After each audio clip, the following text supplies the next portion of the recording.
So next theorem 5 అన్నమాట. Important question. So డెఫినెట్గా ప్రతి ఒక్కరైతే చెయ్యండి. సో చాలా చాలా ఇంపార్టెంట్ అన్నమాట. సో ఖచ్చితంగా అయితే మీకైతే అర్థమయ్యే విధంగా నేనైతే చెప్తాను. సో డెఫినెట్గా అయితే ట్రై చేద్దాం. ఓకేనా, చాలా ఈజీగా అయితే ఉంటుంది. Let start the video. Okay, 1 minute. ప్రతి ఒక్కరు కూడా మన ఛానల్ అయితే షేర్ చేయండి. ఓకేనా, థ్యాంక్ యూ. చూద్దాం. Let R comma R dash B 2 rings. Okay, and F is to R to R dash is a homomorphism. Okay, ఇవన్నీ మనకు ఆల్రెడీ తెలిసి ఇది ఆల్రెడీ మనం ప్రూవ్ చేసాం థీరం 4లో. Okay, then F is onto, ఇప్పుడు F అనేది ఏమవుతుందన్నా ఆన్ టు అవుతుంది. Isomorphism 1 or monomorphism if and only if ker F F equal to 0. F equal to 0 అనేది చూపించాలి. ఓకేనా, చూద్దాం. Given F be onto isomorphism, అదే రాసాను చూడు. F is onto isomorphism రాసానా లేదా, ఇంకేమైనా రాసానా? నెక్స్ట్ అసలు మనం ఏం ప్రూవ్ చేయాలి? కెరీఫ్ ఎఫ్ ఈక్వల్ టు 0, అదే రాశాను నేను. Prove ker F F equal to 0. Okay, next F is 1 homomorphism. Okay, అదే రాసాను చూడు. F is 1 and homomorphism. Okay, యాస్టీస్. Let A belongs to ker F. A అనేది దేంట్లో ఉందన్నా? కెరీఫ్ అనే ఒక దాంట్లో. Okay, let F A equal to 0 అంటే ఇదేంటి? ఏ అనేది కెరీఫ్, ఇది 0. Okay, ring. ఓకేనా, next F of A equal to F of 0.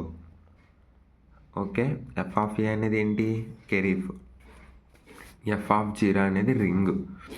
అంటే ఇది ఏంటంటే ఇక్కడ ఆర్ డాష్, ఇక్కడ ఆర్. క్లారిటీ ఏంటన్నా? ఇక్కడ ఆర్ డాష్ తీసుకున్నాం, ఇక్కడ ఆర్ తీసుకున్నాం. క్లారిటీ. ఇక్కడ మనం ఫంక్షన్ క్యాన్సిల్ చేయాలి ఆర్కి. ఓకేనా, లెట్ అప్పుడు ఏమవుతుంది? ఏ ఈక్వల్ టు 0 అయితే వస్తుంది మనకి. ఓకేనా, 0 వస్తుంది అన్నమాట. Next therefore ker F F equal to ఎంత వచ్చింది నాన్న? 0 అయితే వచ్చింది. అవునా కదా? కెరీఫ్ ఎఫ్ ఈక్వల్ టు 0 అంటే ఫంక్షన్కి ఏం లేదు కదా, అక్కడ ఫంక్షనే క్యాన్సిల్ చేస్తే ఇంక ఫంక్షన్కి ఏమున్నట్టు? ఫంక్షన్ 0 అయిపోయినట్టే. అవునా, అదే రాశాను, ఫంక్షన్ 0 వచ్చింది కెరీఫ్లో అని. ఓకే, కాన్వర్స్లీ ఇప్పుడు మనం 1 తీసుకొని కెరీఫ్ ఈక్వల్ టు 0 అని తీసుకున్నాం. ఇప్పుడు కెరీఫ్ 0 తీసుకొని ఇప్పుడు మనం 1 ఉందని ప్రూవ్ చేయాలి. ఓకేనా, ఆల్రెడీ మనకి ఇక్కడ if and only if condition అయితే ఇచ్చాడు చూడు. If and only if condition, అదే ప్రూవ్ చేస్తున్నా. Conversely let ker F equal to 0, let A comma B belongs to R, F of A equal to F of B. Okay, now F of A minus B equal to 0. ఇది మనకు already తెలిసి ఎలా వచ్చిందో కూడా previous వీడియోస్లో చెప్పాను. So ఇప్పుడు మళ్ళీ అయితే చెప్పాలి అనుకోవట్లేదు, కానీ చిన్నదైతే చెప్తా. ఇదంతా హోమోమార్ఫిజం అన్నమాట. ఇదంటే ఏంటన్నా? Homomorphism condition. ఓకేనా, next A minus B belongs to ker F equal to 0. Okay, A minus B belongs to ker F 0. A minus B equal to 0, A equal to B అన్నమాట. దేర్ఫోర్ అప్పుడు మనకి ఏమైనట్టు? ఎఫ్ ఈజ్ 1 అయింది. అవునా అలాదా? ఏ minus B ఉంది. అవునా, next F is and on to homomorphism. Okay, క్లారిటీగా అసలు on to homomorphism అంటే ఏంటో మీకు క్లారిటీగా చెప్తాను చూడనా.